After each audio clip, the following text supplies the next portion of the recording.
se quedó en silencio, hasta el viento se paró y los pájaros detuvieron su consuelo y su canto. Lentamente, muy lentamente. La caña de bambú inclinó sus preciosas hojas y dijo con voz muy quedada: Señor, si no puedes servirte de mí sin arrancarme, pues entonces hazlo. Arráncame, Señor. Mi querida bambú, aún no te he dicho todo. Es necesario que te arranque las ramas y las hojas. Señor, no me hagas esto. ¿Qué haré yo entonces en el jardín? Me convertiré entonces en un ser ridículo. Y otra vez le dijo el Señor: si no te corto las hojas y las ramas, no me servirás.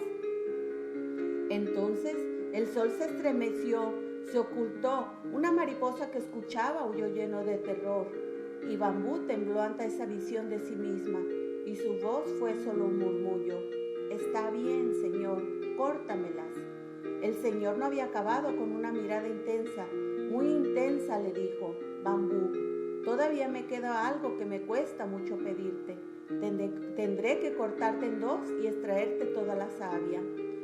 Tu propio corazón, y sin eso no me servirás de nada. La caña de bambú ya no pudo articular palabra. Se postró en tierra y se ofreció al Señor. Así el Señor del jardín arrancó la caña de bambú, le cortó las hojas y las ramas, la partió en dos, las trajo la savia. Después se fue a una fuente de agua fresca y cristalina, muy cerca de sus campos, desde hacía mucho tiempo que ya morían de sed. Con mucho cariño, el Señor ató una punta de la caña a la fuente y la otra la colocó en el campo. El agua que emanaba de la fuente comenzó poco a poco a desplazarse hacia los campos. A través de la caña de bambú, el campo comenzó a reverdecer. Cuando llegó el tiempo adecuado, el Señor sembró arroz en el campo. Los días pasaron, el arroz creció y llegó el tiempo de la cosecha. Con ella el Señor pudo alimentar a todo su pueblo. Cuando Bambú era alta y esbelta, vivía y crecía para sí sola, para sí misma. Se autocomplacía con su elegancia. Ahora humilde y tirada en el suelo, se había convertido en un canal de vida para que su Señor utilizara para alimentar a su casa y hacer fecundo su reino. Los restos de la caña de bambú fueron cuidadosamente sepultados por el Señor en el lugar más hermoso del jardín. En señal de agradecimiento, todas las nuevas plantas acompañamos aquel momento y no dejamos de contarle a nuestros frutos lo que la caña de bambú fue capaz de hacer por nosotros. Hace poco una pequeña mariposa ha venido a contarnos a este otro lado del jardín que en el lugar donde habían sepultado los restos de la caña de bambú han comenzado a crecer unas pequeñas plantas bastante parecidas al bambú. No sé, algunos creen que se trata de la misma caña de bambú que ha vuelto a la vida y ahora con mayor fuerza y en mayor cantidad. Qué hermosa reflexión que nos habla sobre cómo Jesús fue partido, al igual que la caña de bambú, para dar vida al campo, para alimentar a aquellas personas. La comparación es de nuestro Señor, cómo Jesús también fue muerto para darnos vida, cómo fue Jesús entregado para rescatarnos del pecado, cómo Jesús es el puente entre Dios y los hombres, cómo Jesús nos lleva al Padre, al amor del Padre, a la casa del Padre. Debemos de ser agradecidos y mirar a Jesús por ese gran amor que nos ha mostrado. Jesús es el Salvador. Jesús es quien te salva de toda la inmundicia. Jesús es el único puente que te puede llevar hacia el otro lado, al otro extremo. El pecado era como un abismo que había entre Dios y el hombre. Pero Jesús se hace puente para caminar y transportarnos a la vida, a la casa del Padre, a la felicidad. Hoy Jesús te pide a ti. Hoy es el día de que tú le digas a Jesús: Jesús, gracias Señor por entregarte, gracias Señor por haberte dado, por salvarme, por sacarme de mis pecados. Bendito seas Jesús, gracias Jesús. Hoy es el día que tú le agradezcas a Jesús por haberse entregado por ti. Mira, estaba reflexionando tu cuento Y a pesar de que la caña de bambú estaba orgullecida por su belleza, por su resplandor que daba entre todos los jardines, cómo se fue a humillar, o sea, a bajarse para agradar a la presencia del Señor y ayudarlo a alimentar y a servir a todos. Qué hermosa reflexión nos da aquí el Señor, que nosotros tenemos que ser dóciles a su palabra, a su llamado que nos da, y que pues bueno, así ser como el árbol de bambú, la planta de bambú, ser como Él para ayudarlo. Y si el Señor te pide tu ayuda, no lo niegues su ayuda, sino que al revés, humíllate ante nuestro Señor y que Él te sabrá guiar por el camino que es bien. Y Jesús es el único que nos puede salvar. No hay otro nombre o otra persona que nos pueda salvar, por el cual podamos ser salvados.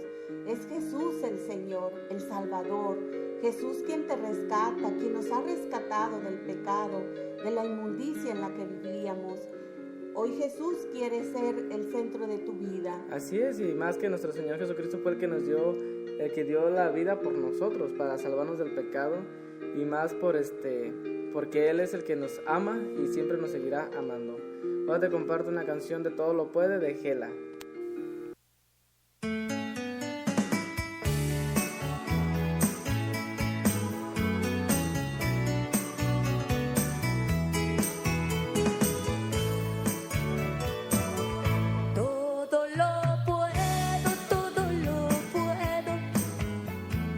Todo lo puedo en aquel que me fortalece. Todo lo puedo, todo lo puedo porque Él conmigo está. Ya no hay tristeza, ya no hay derrota. Él es mi roca y mi seguridad. Basta su gracia en mi flaqueza, Él me da fuerza para continuar. Todo lo puedo, todo lo puedo en aquel que me fortalece.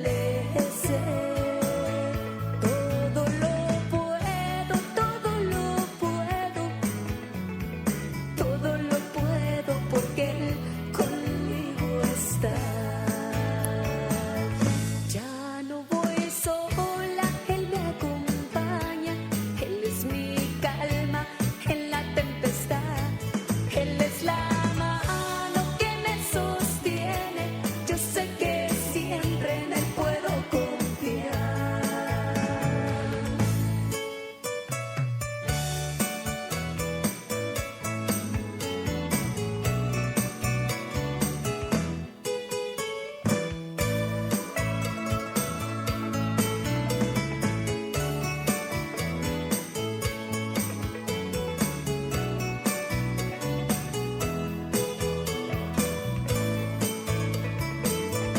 Todo lo puedo, todo lo puedo en aquel que me fortalece.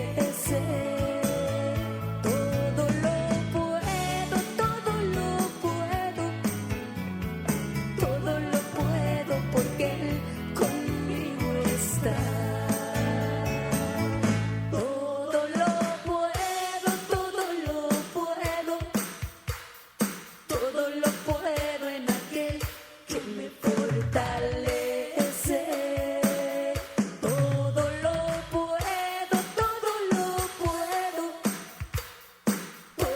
puedo, porque Él conmigo está. Todo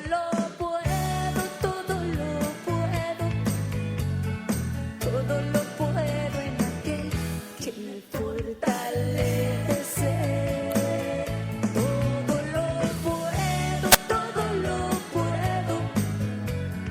Todo lo puedo, porque Él conmigo está. Conmigo está.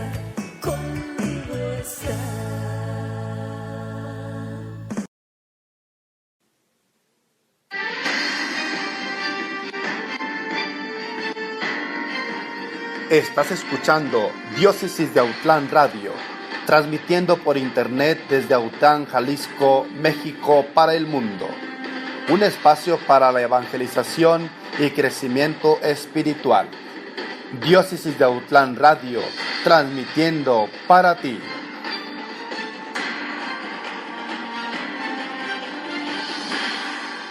Muy bien, hemos escuchado Todo lo puedo de Gela. Ahora te vamos a seguir compartiendo el capítulo 9 de Francisco y los migrantes.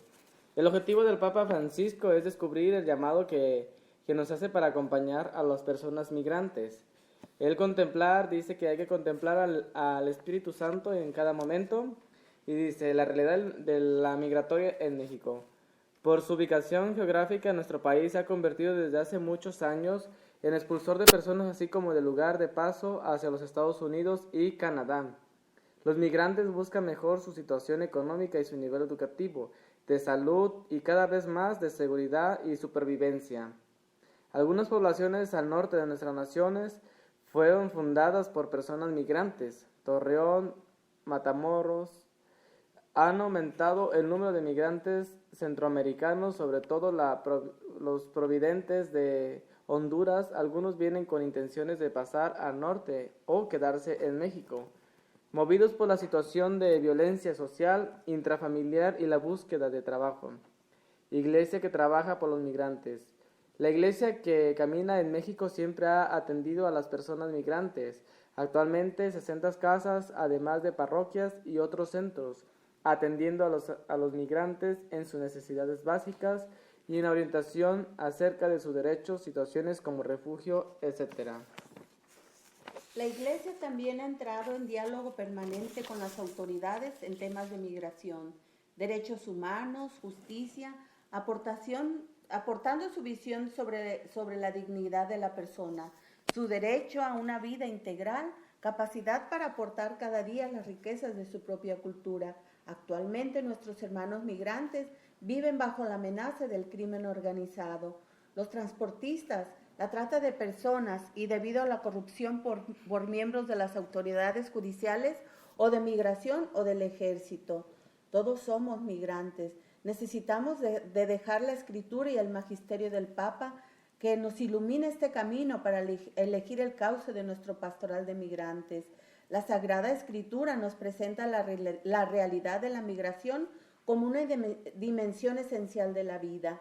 En el Antiguo Testamento, Dios sale de Él mismo para crear el universo, al hombre a su imagen y semejanza, hecho en el que se proyecta como principio fundamental el hombre.